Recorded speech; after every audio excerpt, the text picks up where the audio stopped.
preguntas guía, como para... Bueno, nada, primero que te presentes, que te cuentes qué era de tu vida entre el 89 y el 92.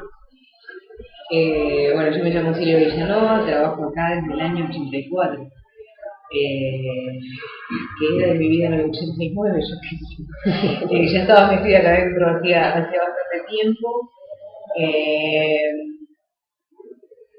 Si querés te cuento cómo llegué. Yo llegué de Uruguay y tuve que hacer nuevamente el magisterio porque no había reconocimiento internacional.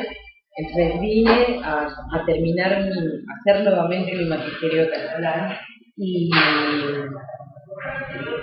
allí había una profesora de matemáticas mía que me dijo, ¿por qué no vas a media a hablar con la vicerrectora? Que antes entraba así, como que te recomendaba, fulano de tal, no sé qué. Y allá vine, y allá, por eso les decía, yo conocí lo que era un trabajo de preceptora in situ, porque yo no conocía la estructura. Allá hay bebés y cosas parecidas a un bebé, que se llaman los cristos, pero no tienen esa relación, ni existe una oposición, nada. Y en el año 84 era muy distinto que el año 89. En el año 89 ya podemos decir que estaba un poco más afianzado lo que era la democracia a nivel país, y se habían aflojado un montón de cosas que venían muy anquilosadas desde antes.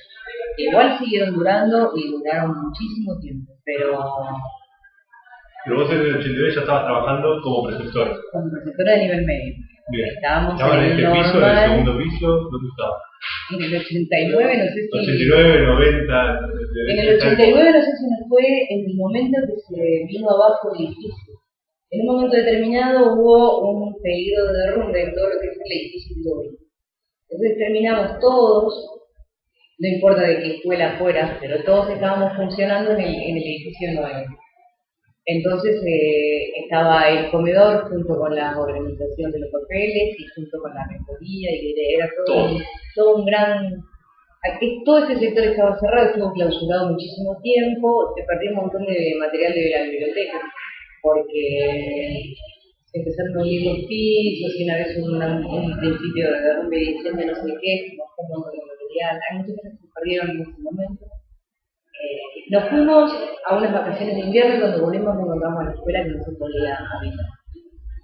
Allí se inventaron lugares, habían las partes de abajo donde está el comedor, que tiene como una gran sala de máquinas, se dividían con pizarrones y allí estaban primero un lado, y levantaban los libros de temas y venían los videos, era muy interesante. Y también los que teníamos los años altos, los cuartos, los quintos, fusionábamos. Hay una parte que no existía, la parte nueva de la construcción donde ahora están los laboratorios del liceo de este lado de acá, eso no existía. Era como una gran obra que iba a hacer, pero que todavía no estaba ahí. Y era muy frío, y funcionábamos ahí, habíamos puesto la mesa. Y ahí funcionábamos. Ahí funcionaba la preceptoría, por ejemplo. Ajá. Porque bueno, los que estaban de este lado, alguien tenía que estar con ellos y no estaban. ¿Qué necesitas? Quería consultarte. ¿Cómo era el trabajo del preceptor, digamos? ¿Cuáles eran las funciones del preceptor? En general, la disciplina, el cuidado de que no se vayan, de que no se casen, de que no se libren, no sé cuánto, y ahí ya se hubiese avisado. Ahí no era la forma en la cual venían, o si tenían las dos piolitas acá azules, o las 3/4, no sé qué, no sé cuánto. Ahí era más un momento además muy particular, porque tuvimos muchísimas amenazas en los tiempos, por diferentes motivos. Cada vez que había un proceso electoral, o cada vez que había un juicio por alguna cosa, había como una situación de desesperación que usaba mucho. Acá estaba la niña de Alfonsín, la hija de Trasera. Entonces siempre recibíamos permanente y constantemente amenazas de... Entonces, ¿esto es tipo en los 80s o los 90s o una continuidad? Una continuidad. Pero las amenazas eran hacia personas que trabajaban eran tipo amenaza de bomba. Amenaza de bomba. Ah, Lo que pasa es que no es lo mismo en una amenaza de bomba salir con un grado que contiene hijos o nietos de personas supuestamente muy públicas. Por ejemplo, salir con la hija trasera era un problema bastante interesante porque más allá de quién era la trasera, ella tenía sus custodios particulares por el momento histórico que se vivía. Entonces era como un difícil. Además se escapaba, él tenía toda la razón del mundo, pobrecito, porque quería escapar de sus custodios, porque no quería que la controlaran más, pero si se te escapaba vos decías, ¿dónde está Carolina? ¿Qué hago con esta historia? Digamos, eran como un montón de cosas muy nuevas y muy terribles, que eran muy feas. pero digamos, los escritores eran muy estrictos con digamos, con las cuestiones de la disciplina, o ya había cierta laxitud como se puede encontrar ahora, digamos. Yo creo que eso siempre fue en función de la relación vincular que vos tuvieras con él. Hoy podés encontrar la misma situación de represión, de no escucha, de no acercamiento, por más que no sea el 76. Y en el 76 podías encontrar también gente que se acercaba. Pasa mucho más allá de la tarea concreta que son las 4 o 5 cosas que vos tenés que llevar adelante para que eso tenga un orden, para que pueda funcionar.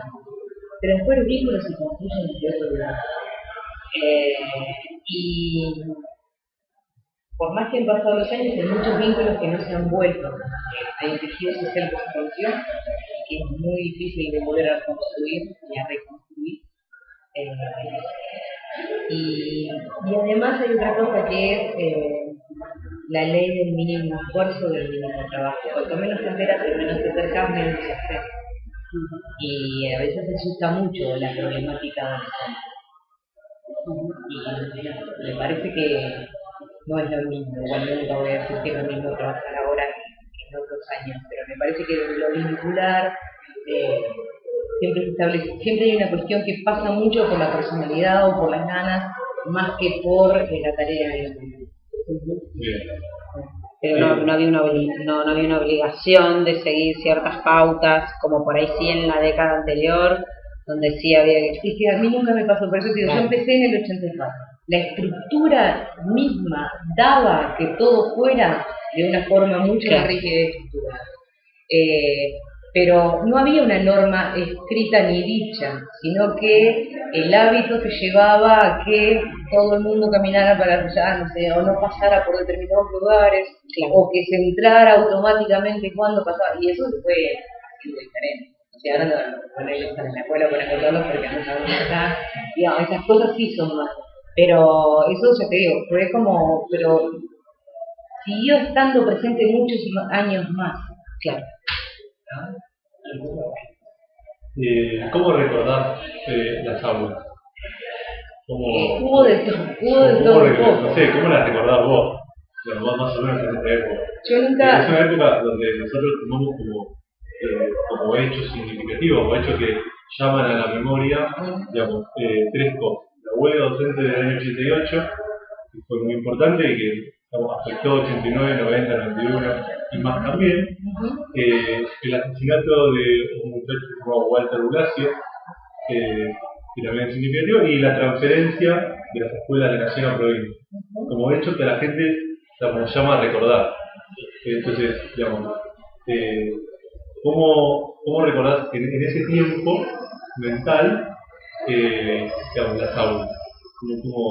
¿Cómo era? Vos me hablas de lo edilicio más allá del hecho concreto de lo que me están diciendo. Claro, digamos, o sea, ¿cómo eran las aulas en esa época? ¿Sí?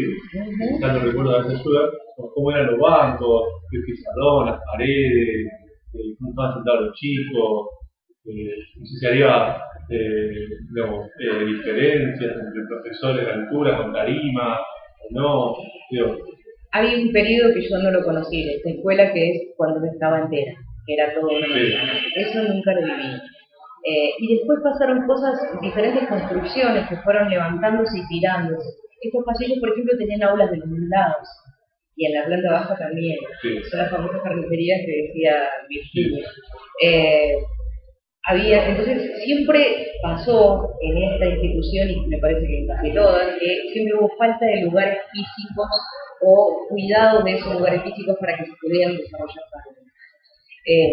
Y entonces tuvimos muy distintos lugares. Tocaba el edificio nuevo allá, te pasaban diferentes cosas, que era que te morías de calor en verano porque es como un invernadero, que las estructuras estuvieron mal hechas desde siempre, inauguraron el edificio y el otro día se inundó, digo, nunca estuvo hecho, tiene mucho material importado que no tenía repuesto, entonces todo lo que se rompió nunca se pudo volver a arreglar. Y si te tocaba de este lado, te podía tocar en el laboratorio, atrás del armario de luz. Recuerdo el mobiliario totalmente diferente, había muchos muebles antiguos, muchas vitrinas con pájaros embalsamados, las grandes mapotecas, por ejemplo, que les están más. Según qué directivo estuvo en diferentes niveles, se le dio por cuidar o no cuidar el material. Recuerdo Travela, no sé si el profesor Travela, que fue rector de esta escuela, había cosas que no le tocaba y las tiraba. Pasaba los mapas y tiraba la basura. Entonces todo el mundo iba a recoger los mapas para guardarlos en algún lugar, pero medio sotoboche porque el tipo no quería. Entonces, claro, los mobiliarios son totalmente diferentes. Algunos por suerte, por aquellos bancos que pelotan las piernas con los fierros salidos, porque además nunca hubo reparación ni cuidado. Eso es un problema. Digo, a mí me parece que este edificio se mantuvo porque es un edificio que tiene 140 años y porque tuvo una construcción determinada. Nunca se hizo el cuidado de lo que son los espacios ni no hubo inversión nunca para la educación pública en la medida de lo que podemos tener. Bien. Seguimos con algunas fotografías. Vale, sí. Bueno, la relación entre los profesores y los alumnos. Vos como profesora de este momento, ¿cómo la veías? Más allá de lo del vínculo, en sentido general, que bueno, digamos, suponemos por tu respuesta que vos formabas vínculo con el chico. Sí. De alguna forma llegabas a formar vínculo y eso hacía que de alguna forma se estructure un poco la relación. Pero los profesores o las profesoras, que lo contaba Virginia, que había muchas más profesoras que profesores, ¿cómo veías vos esa relación? Mayoritariamente eran mujeres, con una distancia bastante marcada. Había algunas profesores que se les tenía terror. Sí, terror. Sí, habían cosas que por ahí después de recibido, como nos ha pasado, volvían a la escuela a agradecerle a algún profesor todo lo que les había enseñado, y era verdaderamente tenían un contenido, algunos que tenían terror, pero lo terrible es que se sufrían durante 4 años. ¿Por qué no podías aprender sin el sufrimiento del miedo espantoso, de paralizarse, de sufrir, de desmayarse? Eso sí, era terrible, sí. Algunas funciones matemáticas, algunas cosas. Y después empezaron a aparecer esos personajes que ahora que somos tutores, como que tenían algún tipo de relación un poco más abierta con los pibes, entonces bueno, había todo un conocido de la situación más que real, ¿no? Bueno, vení que te escucho, Minga, pero no para transformarlo, sino porque queda bien y democrático tener un espacio donde, ¿no? Esto fue lo primero que apareció, un como sí enorme, porque nadie lo creía realmente. Entonces, al no creerlo, lo actuaban. Como todos los regímenes de evaluación que fueron cambiando.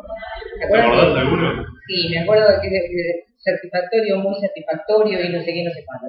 Que cuando agarraban el cosito tenían que poner muy satisfactorio y decían, y bueno, yo pienso que es un 8 y le pongo muy satisfactorio. O sea, se seguía pensando de la misma manera, pero se traducía en otro lenguaje nada más.